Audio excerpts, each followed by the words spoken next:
저는 둘째를 낳고부터 면생리대를 직접 만들어 사용하였습니다. 겉지는 늘어나고 해진 티셔츠로 만들었고 속지는 기저귀천이나 소창으로 만들었습니다. 그래서 분리가 되는 면생리대를 만들어서 10년 정도 사용하였습니다. 일회용 생리대의 그런 찝찝함과 불쾌함, 냄새나는 것들이 싹 사라져서 면생리대만으로도 참 좋았습니다.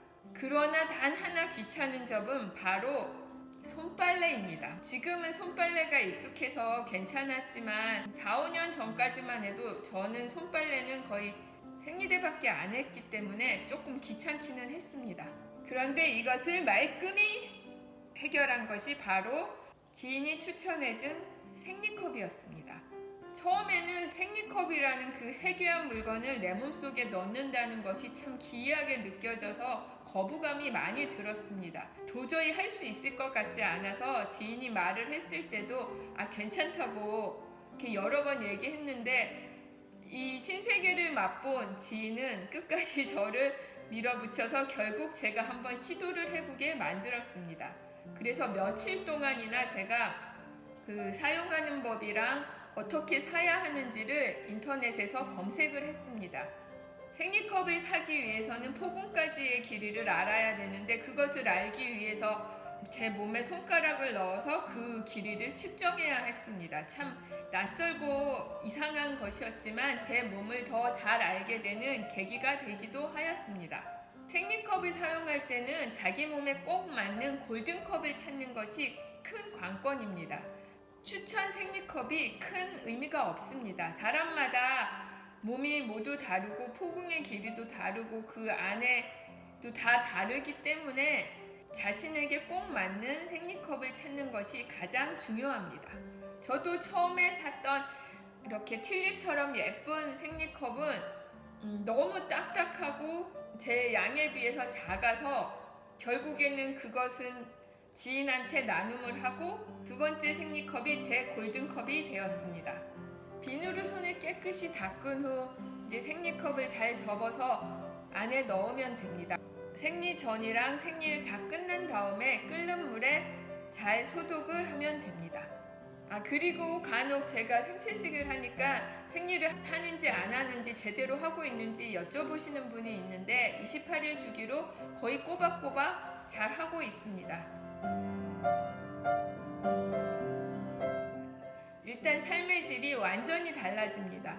그날이라고 해서 두려워할 거나 불편할 일이 거의 없습니다. 물론 호르몬 탓도 있습니다만 그 찝찝하고 불쾌한 것 때문에 기분도 처지고 우울해지는데 그런 것이 거의 없습니다. 소위 굴났는 그 느낌이 없습니다. 그리고 저 같은 경우는 이렇게 한 자리에 오래 있다가 이렇게 일어나게 되면 갑자기 생리혈이 왈칵 쏟아지는 그 느낌이 너무 싫어서 빨리 이제 화장실로 달려가곤 했었는데 그런 게 하나도 없으니까 너무 편합니다. 밤에 뒹굴뒹굴 자도 크게 문제가 없습니다. 그리고 양이 많은 날 밤에 새지 않을까 막 걱정도 하고 그러는데 그냥 편히 잘 잘 수 있습니다. 여름에 그날에도 쾌적하게 보낼 수 있습니다. 여름에 정말 그 축축하고 습하고 그 불쾌한 냄새 정말 별로 좋지 않잖아요. 근데 그런 것이 하나도 없습니다. 일회용 생리대를 씀으로 해서 쓰레기가 정말 많이 쌓이잖아요. 진짜 셀 수 없이 많이 쌓이는데 그런 거에 내가 일조를 하지 않는다는 것이 참 많이 마음의 짐이 덜어지고 면생리대도 빨아야 되니까 물을 사용하게 되는데 뭐 생리컵 씻는 물 사용은 얼마 안 되니까 환경에도 참 도움이 많이 됩니다. 수영장을 가거나 외부에서 샤워를 할 때도 피 흘리지 않으니까 정말 좋습니다. 그런 면생리대를 빠는 수고로움도 안녕하니까 너무 좋습니다. 자전거를 타도 되고 운동을 해도 괜찮습니다. 그리고 저같이 이렇게 활동적인 사람들은 그날이 되면 막 이렇게 조금 움츠리기도 하는데 그럴 필요가 하나도 없습니다. 일회용 생리대를 한 달에 얼마씩 이렇게 계속 사잖아요. 생리가 완전히 완경될 때까지.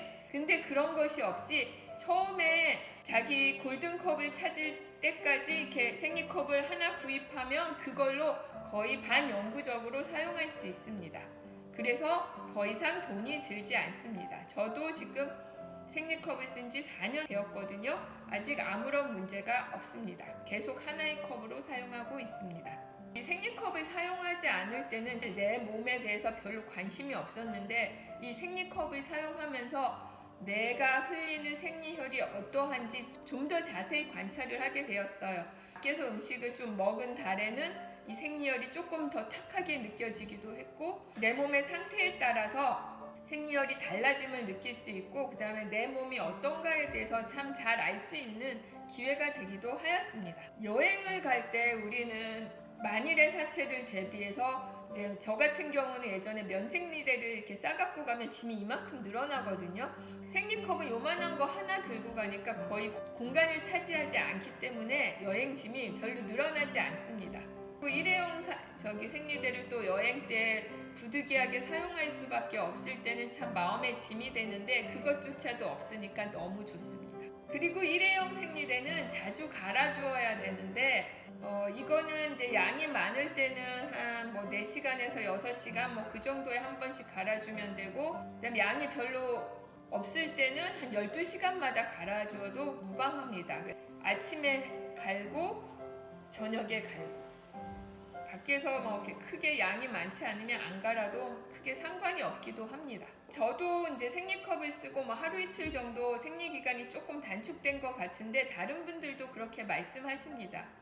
한 15년 전부터 면생리대를 사용하고 식물식을 하게 되면서 생리통이랑 완전 빠이빠이를 이전부터 했기 때문에 특별히 생리컵을 사용해서 이제 생리통이 없어졌다고는 얘기를 못하겠지만 많은 분들이 일회용 생리대를 사용하지 않음으로써 생리통도 없어졌다고 합니다.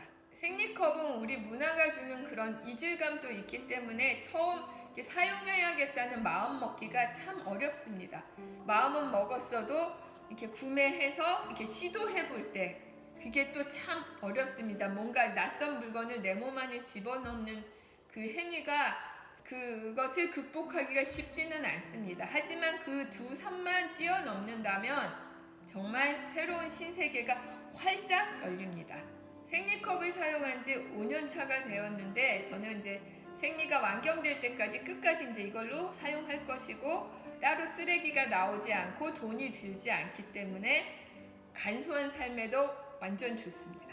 여러분도 좀 낯설긴 하지만 크게 심호흡을 하시고 한번 용기 내서 시도해 보시는 건 어떨까요? 신세계를 만나려면 용기가 필요합니다.